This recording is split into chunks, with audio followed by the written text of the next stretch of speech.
Hello everyone, welcome back to another episode of Let's Play Pokemon White 2. I'm your PokeGamer. In the last episode, we kind of finished up everything that we needed to, and we're able to start our way onto Route 23, which is the route just before Victory Road. So what we're going to be doing is we're going to be doing as much as we can here on Route 23 because there is a lot to do. There's also a little bit of a maze that we're going to be going through, so something to kind of keep in mind. This also does require you to have both Strength and Cut, so be sure to have them on you. So just make sure you have them on you for it. Otherwise, you're pretty much set. So I guess before we get any further, you know, there's an event that's going on. So we're just gonna go. Well, not an event that's currently going on, but there's been one announced. Apparently, 2 distributions have been announced that are coming to the United States this October in GameStop stores, which is kind of annoying. From October 13th to October 26th, you will be able to obtain a serial code to receive a special shiny Gengar at GameStop stores. This Gengar comes holding the Gengar and matches the event that's being held in Japan later this month, and it's to tie in with the upcoming TCG set Phantom Forces. The next one is from October 27th to November 16th.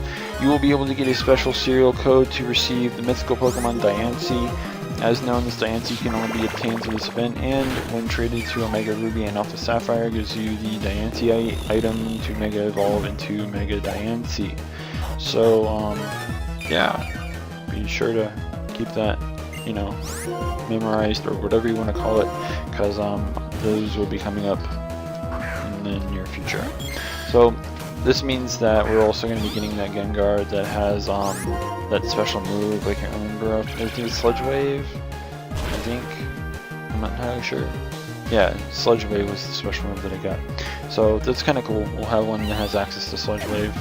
Don't know about everyone else. I'm kind of hyped about it. Pardon me, I had to yawn. Still waking up. But yeah.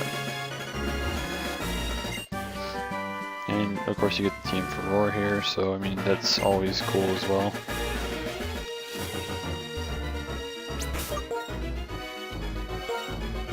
But yeah, and as you saw, I do have my X control on me, which is obviously nice because yeah, I mean you kind of need it for just being able to cut and use strength, because if you don't have it, then you're kind of screwed. But yeah. Also, I guess I should remind everyone of this. The little, what's it called, will be going on until the 11th. The little eShop like sale thing that I mentioned late last week. It started, I think, on the 5th or something last week, and it's going to be up until the 11th.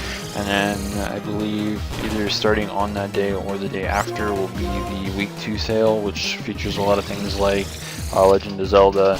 I believe there's also like Kirby or something like that. There's also Mega Man House, if I remember correctly. I don't have it up at the moment, so obviously I can't really tell you for sure what is, you know, actually on the sale list for the upcoming week. I don't know if they've updated it with what specific games are actually going to be you know, going on sale, but something to kind of keep in mind as well, because I mean, who doesn't like getting games at a cheaper price? I mean, a good I think there were at least 2 games that went on sale that were $60 that are now like $40, which is nice. But I mean, there's that. I guess I can also talk about one other thing. I mentioned this before.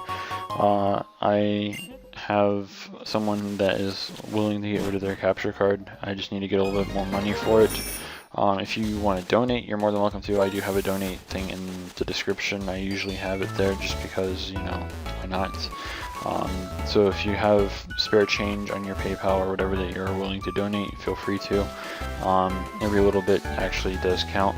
The way things are going to work is, if I can get this, I should be able to, in the next month or 2, be able to start doing things on the 3DS, which means a few different things for Let's Plays rather than just, you know, just Pokemon, which is obviously a start in a new direction for us.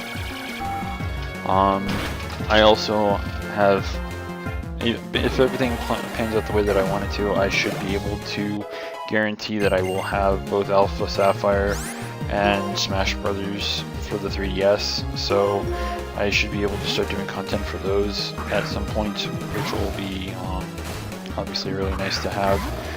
That'll also mean X and Y will actually make its debut on my channel as well. Of course, I have to figure out how I'm going to be doing that, of course, because I do have a digital copy of the game, and I kind of want to have a more physical version, because I'd really hate to kind of take my actual personal game and have to wipe it and then have to do everything else again, because I mean, I did go out of my way to get Pokemon banks, so I mean, I could store things on there, but I mean, having to beat the game yet again seems kind of tedious. There is one other game that is installed on this that I wouldn't mind doing a Let's Play on, but it doesn't seem like one of those games that you would actually enjoy doing a Let's Play for, because it's weird, because it's one of those like tactical type of games, and I don't know if that's something that people would want to watch or not, but I mean, if people want to, then I can do it, and if that's the case, I can probably just, you know, redo my Pokemon X at a later date, and you know, we'll just do things from there. But there's that. So there's a lot of stuff that can be coming up in the next few months. This Let's Play should be ending maybe in a month or two, depending on how things go, because there's still a lot of stuff to do in the post game as well. And yeah, I mean, there's definitely a decent amount of stuff that we can do. By the way, that critical hurt. But I mean, there's a lot of things that I can do, and there's a lot of things that I wouldn't mind doing. I might even play some of the like games that I have for fun while I just like talk about random crap, kind of like how I do already, but more like, you know, if I have a rant, something I want to rant about or whatever, like I could probably play Super Mario Bros. 3, like just record that while I'm, you know, talking about random bull crap that maybe pisses me off or something. I mean, hell, it's a free video for people to watch me, you know, suck at Super Mario Brothers, or, you know, whatever, because I am quite terrible at it. I was actually just playing it not long ago, and I forgot about this one, what's it called?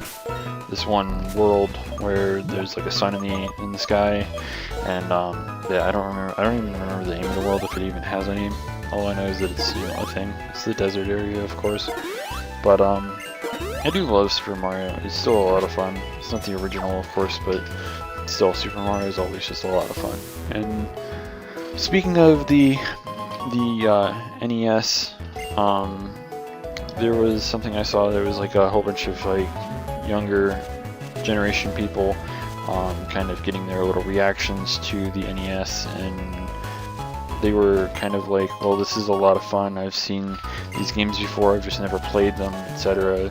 Yeah, they kind of all agreed that the newer consoles are obviously better, and I mean, who can really blame people for thinking something like that? Because when you think about it, back in the day, if you were actually one of the people that played things like the Nintendo 64, the NES, even things like the Dreamcast, just anything Sega related way back then, stuff like that, you probably had to blow into the cartridges a few times just to make them work, and even then people were kind of skeptical as to whether or not that actually made the games actually play. Of course, dust did collect into things like that, so it was still kind of beneficial to blow into the cartridge, of course, but you know, there's that, and like sometimes if you didn't actually do, like if sometimes the cartridge wouldn't actually load the game because of something like interfering with it, whether it be the like dust in the console itself or the dust in the cartridge, and you'd have to blow on them. Despite that, like without that, the system probably would have been really popular to the point where people would probably still have them. There are still a good number of people in the world that obviously have them and whatnot, but I mean, like, they'd be a lot more popular just for people that want to play classic games and whatnot. And I think that without some of the flaws that it had back in the day, like, you know, having a hard time starting up some of the games because, you know, maybe you had to blow on the cartridge or in the actual console itself or whatever, like, without something kind of glitchy like that, it'd probably be in even more homes now than it is. And I don't know, but like, seeing how some people react to some of the older consoles, I mean, I honestly can't blame anyone that looks at the original, like, Game Boy. I mean, that Game Boy was fucking huge. I don't know how many people have actually owned one, who have actually played on one, who have actually even seen one. But I personally had one a long time ago, talking about maybe 12, yeah, probably about 12 years now, since I last had it. And that thing was a brick. literally. It was almost like a home console. It was like half of an NES, and honestly, I actually miss it. It was cool to have. It's probably expensive as crap now. We ended up getting that at, I think it was, what was it? It was one of those like really cheap thrift stores or whatever. Like you go in there just like, oh well, there's something there or whatever. I don't remember if that's the actual name of the store, of course, like what it's called, but we kind of just went in there, kind of got. It's kind of one of those things, kind of like Goodwill, but it was like a, like a, how do I put it, like a family type of business type of thing, not like Goodwill itself, but you get what I'm talking about. So, I mean, I even had one of the slimmer Game Boys, like I think it was the model that came out just after the, like the brick. I think I've owned almost every form of Game Boy in existence, except for I think the DSi. I don't think I've ever had a DSi. I've had the Game Boy Micro, the Game Boy Advance SP, the Game Boy Advance, the Game Boy Color. I've had the regular Game Boy. I've had the brick Game Boy. I've had 3DS, 3DS XL. I don't really count the XLs, of course. It's the same fucking console, just bigger. In a way, I guess that means that the SP really doesn't count either because it is technically a Game Boy Advance. But at the same time, it was a revolutionizing console in gaming because it allowed for the close, like the open and close crap, which led up to what the original Nintendo DS was. I've owned one of those, by the way. I've owned that as well. I've had a light. I'm trying to think if there's anything else that I'm missing that I had that I don't remember. But yeah, like anyone who hasn't played those older consoles, I mean, I recommend it. I used to play a lot of Yoshi's Island, Super Mario Brothers, stuff like that. I loved those consoles, and seeing how some of the people were like, these games are amazing, and they've never like even heard of them or even played them or whatever. I mean, again, if it wasn't for some of the flaws that the consoles had way back then, they'd probably be popular even amongst like the younger youth of our generation right now. And I don't know. Like these days, we take all this fancy crap for granted. Like a lot back. Okay, let's take it this way. And they mentioned this in the video that I watched. The games are amazing. Anyone that's a hardcore gamer or anyone that was like alive way back then when they were either first released or whatever, they probably already know and appreciate the fact that the games were as good as they were, and they know, and these days they know that, and that's why they don't really care if there's some kind of flaw with those older consoles. But these newer generation people look at it and go, you know, I'm going to not enjoy this because look at this console's like a fucking brick. You know, they'll just look at it and go, wow, this must be terrible. Whoever played on this must feel really bad that they had to play on this or something. And when they played it, like, they were like, wow, these games are a lot of fun. Like, they're just as good as some of the things that we have now, if not better. And in a way, like, I don't know. Like, that's why I just feel like some of the older generation consoles and whatnot might still be popular amongst some of the newer generation or the newer youth.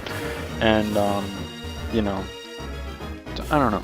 Let me know what you guys think about some of the older consoles. Have you played them before? I'm talking about like NES, hell, even the original Game Boy, the giant brick one. Have you ever even seen or owned one?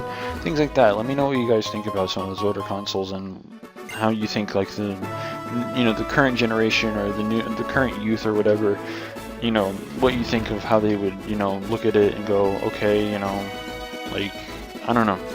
Like, personally, it's kind of sad that, like, some people just don't appreciate the older games, and some of those people call themselves like really hardcore gamers and whatnot, and they just don't appreciate some of those older consoles.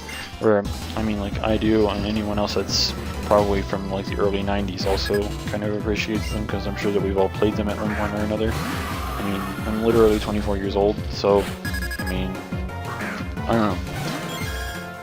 And I've been kind of getting screwed over with Espeon being my lead today because, I mean, that critical hit on that Fire Punch from Magmar earlier and now leading up against a Bug type, that, yeah, a lot of fun. And of course, it goes for agility. Of course, in Generation 6, that's kind of irrelevant considering, well, okay, it's not entirely irrelevant because if they feel like not protecting because they don't have to or whatever, they can just easily set up agility, then at the end of the turn get speed boost, and then they'll be at +3 speed, which is kind of ridiculous. But, I don't know. I don't think you really need that much speed. But, could be wrong. Thing is, this thing's obviously hitting me for physical damage, so the Rocky Helmet will kill the Scolipede, so there's no point in actually trying to attack it. So going for the Roost here to get my health all the way back up to full is obviously nice. I mentioned this like an episode or two ago, the Rocky Helmet is such a beautiful item, especially for things like Skarmory who are very bulky. Getting some residual damage off whenever you're, like, maybe you're not investing in attack stats all that much, or something like that, and you need to get that extra damage on them. So the Rocky Helmet's really good for something like that. And by the way, this extreme speed is completely obvious, and I really wish it hadn't, because I know I killed this thing with one shot from Surf. But, you know, whatever. Free damage on Samurai is free, I guess. But, yeah. And I believe that this was the last Pokemon, so considering we're way over 15 minutes, I guess I'll start doing this now. In the next episode, what we're going to be doing is we will be continuing through the little maze here. I think that was the last trainer on Route 23 that we actually had to beat. So we'll be going through this little maze, hopefully finishing this thing off and then getting our way started into Victory Road in the next episode. So yeah, if you haven't already, don't forget to rate, comment, subscribe, and until next time, this is the PokeGamer, signing out.